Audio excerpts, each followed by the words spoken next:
माँ नाश्ते में क्या बनाया है? आलू के पराठे बनाए हैं आज। अरे वाह, आलू के पराठे, मजा आ जाएगा फिर तो। तुझे पसंद है ना आलू के पराठे? हाँ माँ, ठंडी के मौसम में सुबह सुबह आप जब भी पराठे बनाती हो ना तो बहुत ही मजा आता है। तो बता तुझे कौन कौन से पराठे पसंद है?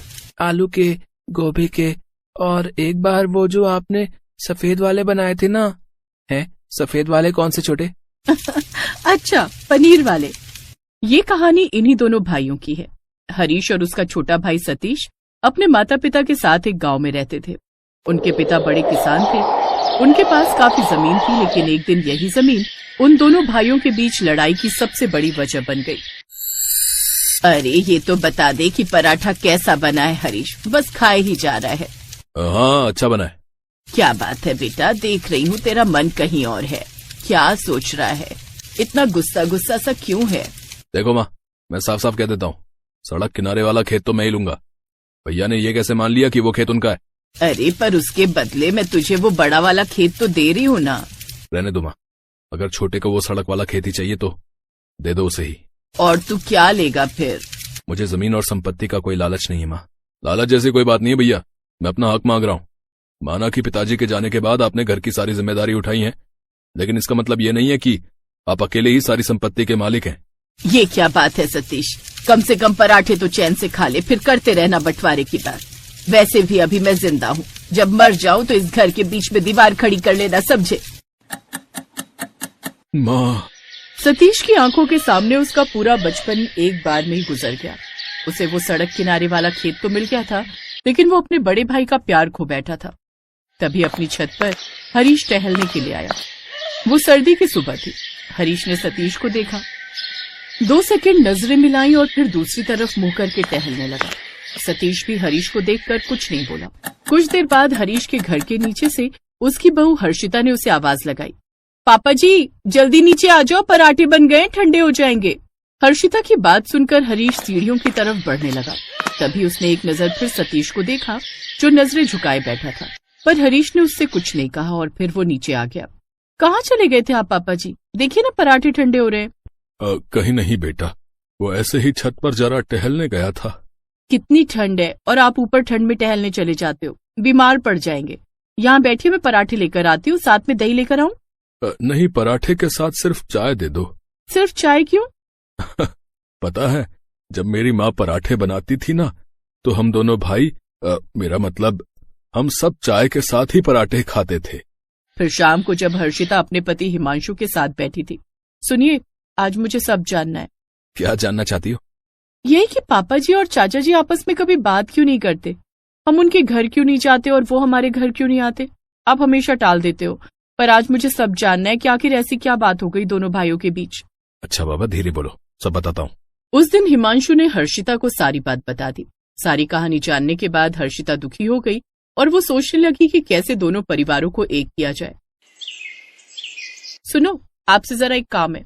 हाँ क्या हुआ, बताओ। मुझे ना वो दादी वाला चूल्हा चाहिए। हंस क्यों रहे हो? आजकल की बहुएं भी ना, उन्हें चूल्हा दो तो कहती हैं कि गैस चाहिए, और अगर गैस दो तो कहती हैं कि चूल्हा चाहिए।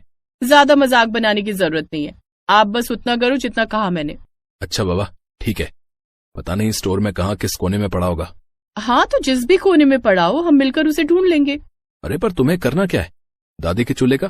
क्या आप नहीं चाहते कि चाचा जी हमारे साथ आ जाएं, दोनों परिवार एक हो जाएं? धीरे बोलो हर्षिता, पापा जी ने सुन लिया तो तुम्हारे साथ साथ मेरी भी डांट पड़ेगी।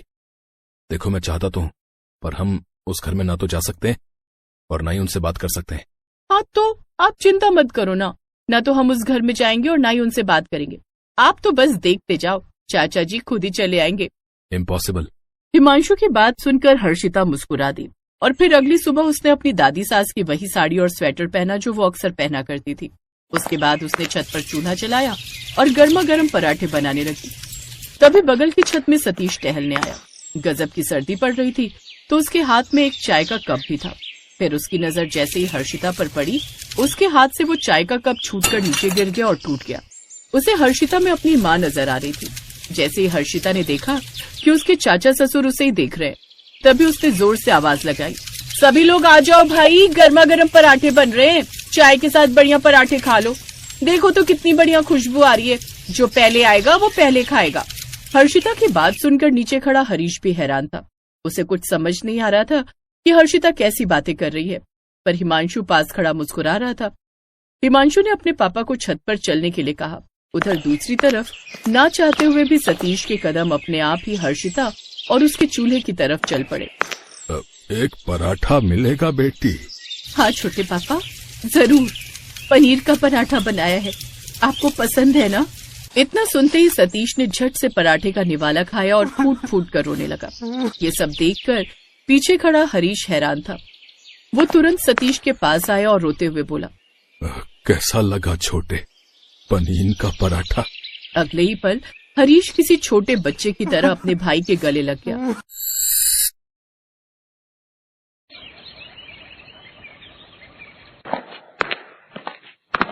आ गए आप? हाँ, पर तुम्हें क्या हुआ? तबीयत तो ठीक है तुम्हारी? हाँ हाँ, मेरी तबीयत को क्या होगा? तो फिर अभी से कंबल में? अरे बाबा, सारा काम निपटा लिया है, अब ठंड लग रही है बहुत। अच्छा ठीक है, पर एक कप चाय तो पिला दो यार। सॉरी यार, अब तो मैं कंबल में बैठ गई हूँ। आप प्लीज अपने लिए चाय बना लो, चाहे तो मैं कल आपके लिए 2 कप बना दूंगी पक्का। तुम भी ना कमाल ही हो। प्लीज बना लो ना, मेरा कंबल से निकलने का बिल्कुल मन नहीं कर रहा, सच में। हाँ हाँ ठीक है, मैं बना लूंगा। अच्छा सुनो, एक और बात कहनी है, बुरा तो नहीं मानोगे? हाँ बोलो ना। अगर बना ही रहे हो तो 1 कप मेरे लिए भी बना दो ना प्लीज। ये कहानी है समीर और नीलम की। समीर एक कारपेंटर था और उसकी शादी नीलम से हुई थी। नीलम बहुत गरीब घर से थी। उसके पिता मुरारी एक छोटे किसान थे। मुरारी के पास इतने पैसे भी नहीं थे कि वो अपना घर बना सके, इसीलिए उन्होंने अपने खेत में ही किसी तरह उधार लेकर एक कमरा बना लिया था। नीलम के 2 भाई बहन और थे। कुल 5 लोगों का परिवार एक ही कमरे में रहता था। नीलम का बचपन भी उसी कमरे में बीता था।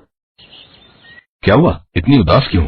अरे कुछ नहीं। बोलो ना, कुछ तो बात है, वरना तुम इतनी शांत कहाँ रहती हो? कुछ ना, वो बस अम्मा बाबूजी की याद आ रही थी।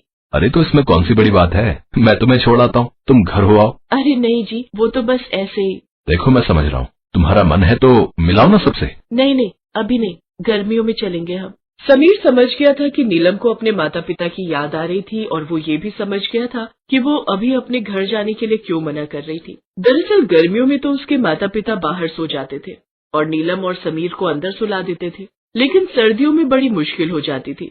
ऐसे में अगर समीर और नीलम भी वहाँ चले जाते तो वो लोग कहाँ सोते, और यही सोचकर नीलम ने समीर को ठंड में वहाँ जाने से मना कर दिया।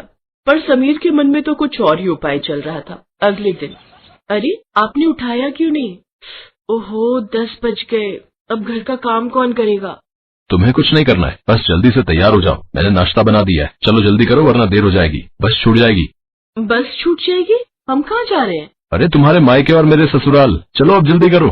परवर कुछ नहीं, मुझे भी उनसे मिलने का मन कर रहा है, हम जा रहे हैं बस।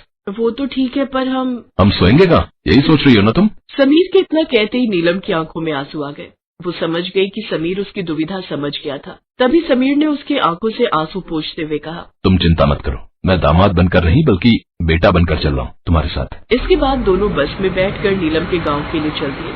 नीलम ने अपना बैग संभाला हुआ था और समीर ने अपना। समीर के बैग को देखकर नीलम बोली, इसमें क्या ले जा रहे हो जी, बड़ा भारी लग रहा है। इसमें ना गंदे कपड़े हैं, 2-3 हफ्तों के, अपनी साली से धुलवाऊंगा जाकर। इस बात पर दोनों जोर से हंसे और फिर कुछ घंटों के बाद वो दोनों नीलम के गांव पहुंच गए। कुछ देर पैदल चलने के बाद दोनों नीलम के पापा मुरारी के खेत पहुंचे, जहां बस एक ही कमरा था और नीलम की माँ रामकली बाहर खाना बना रही थी। नीलम और समीर को देखते ही मुरारी और रामकली बहुत खुश हुए। अरे तुम दोनों ने तो खबर भी नहीं दी, ऐसे अचानक। अचानक नहीं आते मम्मी जी तो आपके चेहरे पर ये मुस्कान कैसे देखते? रामकली ने उन दोनों को अंदर बिठाया और खुद उन दोनों के लिए चाय बनाने चली गई। मुरारी उन दोनों से बातें कर रहा था और उधर समीर पूरे कमरे को बड़े गौर से देख रहा था। उस एक कमरे में ही सारा सामान रखा था, राशन से लेकर रजाई तक। समीर समझ गया था कि मुरारी और रामकली बड़ी मुश्किल से गुजारा कर रहे थे। बातें करते करते रात हो गई। तब तक नीलम के छोटे भाई बहन भी खेल कर आ गए। सबने साथ में खाना खाया और फिर जब सोने की बारी आई तो रामकली ने वही कमरे के पूरे फर्श पर चादर और दरी बिछा दी। अब उस कमरे में 6 लोग सोने की कोशिश कर रहे थे, मगर वो बुरी तरह से फंसे हुए थे। ये देखकर नीलम बहुत शर्मिंदा हो रही थी। सब लोग जैसे तैसे लेट तो गए, पर रात में जैसे जैसे ठंड बढ़ी तो सब अपनी अपनी तरफ रजाई खींचने लगे। कभी मुरारी की रजाई छीन ले जाती तो कभी दूसरे कोने में समीर बिना रजाई के ठंड में कपकपाने लगता। बड़ी मुश्किल से रात कटी। फिर अगली सुबह जब सब लोग उठे तो देखा कि समीर वहाँ नहीं था। सब परेशान होने लगे। तभी उन्होंने देखा कि समीर खेतों के बीच से चला आ रहा है और उसके कंधे पर 3-4 बांस है। ये क्या है जी?